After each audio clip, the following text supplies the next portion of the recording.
Përshëndetje, ku jemi këtu me parashikimin e datës 22 tetor të 2025, duke se Neptuni shkon në lëvizje retrograd në Peshk. Neptuni po shkon në lëvizje mbrapsht për sa përket çështjeve që kanë bëjnë në lidhje me ndikimet dhe favorizimet, por gjithashtu lëvizja retrograd në Peshk për herë të fundit për të mbyllur ciklin e vet 165 vjeçar që duhet për të udhëtuar në 12 shenjë zodiakale. Ka qenë në Peshk nga viti 2012, kur kthehet në shenjën e tij sunduese për të na ofruar një shans të fundit për pastrimin dhe çliриmin nga çështjet e vështira apo çështjet problematike të së shkuarës.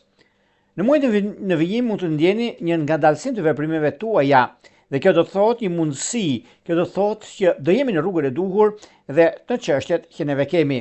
Është periudha, është koha, është momenti, është ajo çka neve themi kemi